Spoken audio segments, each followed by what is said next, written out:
Hi friends, मैं परविंदर खारी। Friends, आज की हमारी गेम जिनकी वीडियो रिकमेंडेशन है उनकी आईडी है फाइटिंग वैरायटीज। उन्होंने मुझसे एक अच्छी खासी बढ़िया गजब की विंटेज गेम के ऊपर वीडियो बनाने के लिए कहा था। गेम कॉम्प्लेक्स बहुत है, बहुत सारे वेरिएशन पक्का मुझसे छूटेंगे। गेम है 1937, एमएल जोसेफ डाइमर और वर्सेस कुपलर। D4 के साथ यहाँ एमएल ने शुरू किया या डाइमर ने शुरू किया। D5 का रिस्पॉन्स यहाँ कूपर का आया। देन हुआ E4, D take C4। Game की शुरुआत से ही मार धाड़ लगेगी इस गेम में। Knight C3, then knight F6, pawn पर डिफेंस हो गया। F3, फिर दोबारा पॉन का एडवांटेज दिया इनफैक्ट ब्लैक को। ई टेक्स F3 होने के बाद पक्का नाइट टेक्स F3 की एक्सपेक्टेशन की जाती है, लेकिन पता नहीं क्वीन टेक्स F3 का गेम प्लान क्यों आखिर यहाँ पर चला गया। क्वीन टेक्स D4, एक और पॉन यहाँ पर गया उल्टा। अब यहाँ कैसल करने में स्ट्रगल तो वाइट को होने ही वाली है। बिशप E3, चलिए क्वीन को भगा दिया यहाँ से। क्वीन गई G4 स्क्वायर पर और अब सही समय था कैसल करने का। सीधा सीधा टुवर्ड्स लॉन्ग साइड कैसल हो सकती थी, कम से कम किंग की सेफ्टी एंश्योर हो जाती। लेकिन यहाँ क्वीन F2, क्वीन एक्सचेंज भी नहीं की और फिर दोबारा वही प्रॉब्लम कि अब कैसल भी नहीं हो सकता। E5 हुआ, देन हुआ S3, क्वीन पर अटैक बना। क्वीन गई F5 स्क्वायर पर और फ्रेंड्स मैं फिर दोबारा कहूंगा कि कैसल करने का चांस था यहाँ पर भी, लेकिन क्वीन H4 अभी भी कैसल नहीं किया और ना ही क्वीन एक्सचेंज किए।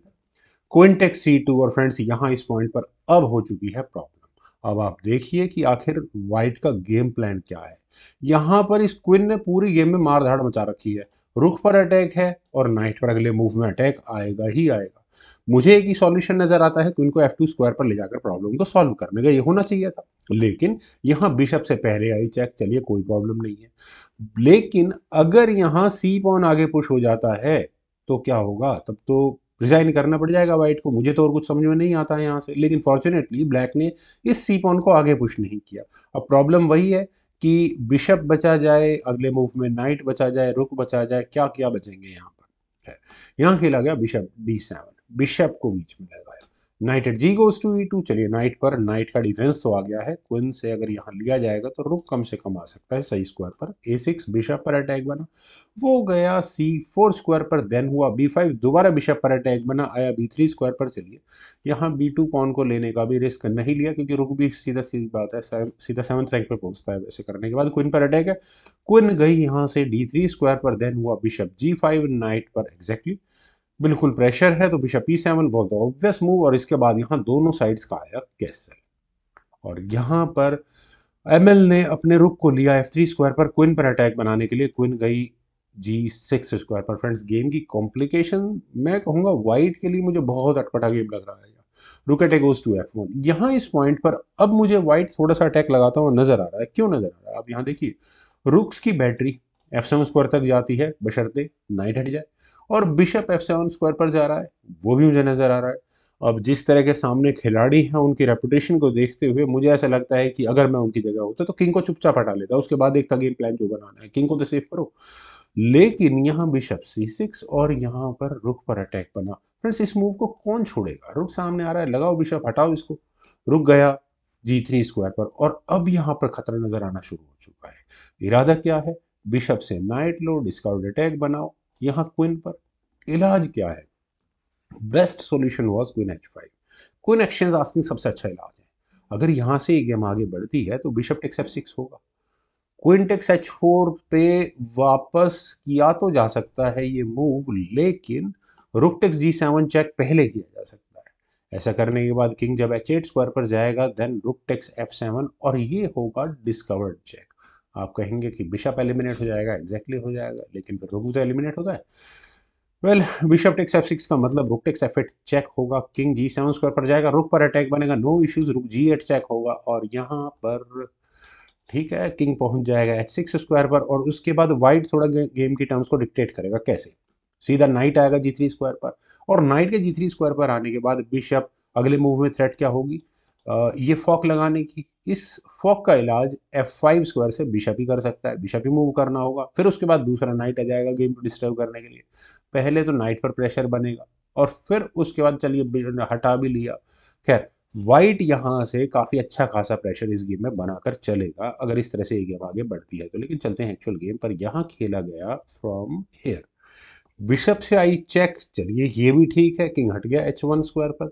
देन हुआ night f5। Friends problem is solve I think. अगर बिशप हटता है तो यहाँ रुक पर अटैक बनेगा। अब वैसा रुक को पहले हटाना होगा, रुक गया g4 स्क्वायर पर मुझे ऐसा लगता है कि यहाँ एमएल चाहते ही नहीं है इस रुक को बचाना, क्योंकि बिशप d7 और बिशप के d7 स्क्वायर पर आने के बाद रुक को कहाँ बचाएं, फिर दोबारा फंस गया है। पर इस बार पहले की तरह नहीं है कि यहाँ इस रुक पर पॉन का भी अटैक है, तो बिशप e7 का रिस्क यहाँ एमएल ने लिया। और फ्रेंड्स ये कैलकुलेशन बड़ी कंफ्यूजिंग है। अब क्या करें? पहली बात तो चलिए पहले कैलकुलेशन करते हैं बिशप टेक्स g4 की। इसी तरह से कैलकुलेशन मैं करता हूँ कम से कम। और यहाँ मान लेते हैं मैक्सिमम डैमेज के लिए ब्लैक जाता है, तो किस तरह से ये गेम आगे बढ़ेगी। फ्रेंड्स आप यहाँ इस f7 स्क्वायर को देखिए, ये प्रॉब्लम वाला है। अब रुक पर अटैक है, बिशप टेक्स f8। क्या आपके दिमाग में आया था बिशप e7 स्क्वायर पर रखना, जो यहाँ रुक पर भी अटैक बना रहा है? मुझे नहीं लगता किसी के भी दिमाग में आया होगा। यहाँ से अगर इस पॉइंट से बिशप टेक्स f8 हो नहीं सकता, क्योंकि बिशप टेक्स f7 चेक होगा और क्वीन यहाँ गंवानी पड़ जाएगी। उसके बाद तो नाइट f6 ही पहले ब्लैक को करना होगा, और फिर उसके बाद क्या करें, बिशप टेक्स c5 कर लेते हैं। फिर क्या प्रॉब्लम है, अभी भी यहाँ पॉन के ऊपर ये बिशप रखा ही होगा। तो बिशप e7 का move was perfect for me, लेकिन यहाँ खेला गया बिशप टेक्स e7। ठीक है, बिशप एक्सचेंज कर लिया, क्वीन टेक्स e7। रुक तो अभी भी खतरे में है ना फ्रेंड्स, यही मूव तो खतरनाक है। अब आप यहाँ रुक, बिशप और क्वीन के टारगेट को देखिए, ये प्रॉब्लम क्रिएट कर रहा है। सबसे पहले तो यहाँ बिशप पर भी अटैक है, तो सबसे पहले बिशप टेक्स g4 ही करते हैं। अगर यहाँ से गेम होता है स्टूपिड मूव है, क्यों? रुक टेक्स f7 होगा, रुक टेक्स f7 होने के बाद रुक टेक्स f7 हो नहीं सकता, अदरवाइज यहाँ क्वीन से आएगी चेक और वो मेट होगी, तो क्वीन टेक्स f7 ही करना पड़ेगा। क्वीन गई पहले, बिशप टेक्स f7 चेक होगा, रुक टेक्स f7 कर भी दिया गया, तो क्या करें? यहाँ दोनों चीज मिल जाएंगी क्या किसी तरह से? क्वीन d8 चेक होगा, हाँ क्वीन d8 चेक में रुक ही लगाना पड़ेगा बीच में। उसके बाद queen d5 check, forking king and rook. तो क्या करें, बिशप बीच में लग गया तो इसी बिशप को एलिमिनेट कर दो, या फिर अगर यहाँ क्वीन टेक्स 8 करने का मन है तो वो भी कर लो। खैर चलते हैं यहाँ से एक्चुअल गेम पर। यहाँ खेला गया queen d6, queen exchange asking. Friends ये मूव और बैकफायर कर गया। क्यों बैकफायर करके गया, कि आप यहाँ उम्मीद कर सकते हैं कि इस तरह का डेंजरस मूव एमएल खेल सकते हैं? पहले ही वो बहुत डेंजरस सिचुएशन से गुजर कर गए हैं, पता नहीं किस तरह से तो उन्होंने ओपनिंग किया और किस तरह से उन्होंने मिडिल गेम की है। हम तो बहुत पहले रिजाइन कर देते। रुक टेक्स f7 का मूव फ्रेंड्स किसके दिमाग में आया है? सीधा सीधा यहाँ पर नहीं, कुछ सेक्रीफाइस तो नहीं कहेंगे इसे। तो अब मूव क्या चला जाए फॉर वाइट। फ्रेंड्स यहाँ इस पॉइंट पर गेम चेकमेट तक बड़े आराम से पहुंच रही है। अगर आपको यहाँ दिख रहा हो कि दूसरा रुक भी g7 स्क्वायर पर चेकमेटिंग थ्रेट बना रहा है, तो इसका मतलब बेहतरीन मूव है ये। नाइट g3 चेक जैसा मूव अगर खेल भी लिया गया तो नाइट g3 कर देंगे, उसके बाद क्या होगा? उसके बाद क्वीन टेक्स c7 होगा ही होगा फाइनली। लेकिन अगर यहाँ से ये गेम आगे बढ़ती भी है तो रुक टेक्स g7 चेक के साथ होगा, किंग h8 स्क्वायर पर जाएगा, then rook takes f7, h7 check होगा, किंग को वापस आना पड़ेगा g8 स्क्वायर पर, देन रुक g7 चेक। और यहाँ ये डिस्कवर्ड चेक की वजह से मदद से इसे कहेंगे हम बेहतरीन चेकमेट। लेकिन उसके बावजूद भी यहाँ ब्लैक ने क्वीन टेक्स c7 को चुना। क्वीन टेक्स c7 होने के बाद हुआ रुक टेक्स g7, वो भी चेक के साथ। फ्रेंड्स गजब का मूव है। मैंने दो तरह की चेकमेट आपको यहाँ लगभग इसी सीक्वेंस से दिखाई। पहला यहाँ जी फाइल पर रखे हुए चेक रुक से चेक दी जाए, या एफ फाइल पर रखे हुए रुक से चेक दी जाए। दोनों सूरतों में एक ही हाल होने वाला है। किंग h8 स्क्वायर पर गया, देन रुक g8 चेक। और ये चेकमेट जिसको नजर आ गई हो अपने आप को थम्स अप करना।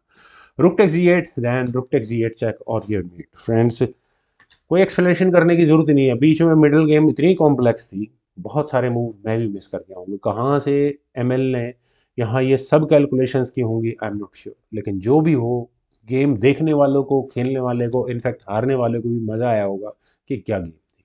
मुझे उम्मीद है आपको भी ज़रूर पसंद आई होगी। तो आप लोग वीडियो को लाइक शेयर भी कर देना, और चैनल को अगर सब्सक्राइब करने का मन है तो देख लेना उनसे भी करके। एंड एज यूजुअल आपके कमेंट्स सजेशन का भी मुझे बेहद इंतजार रहेगा। Thank you for watching and bye for now.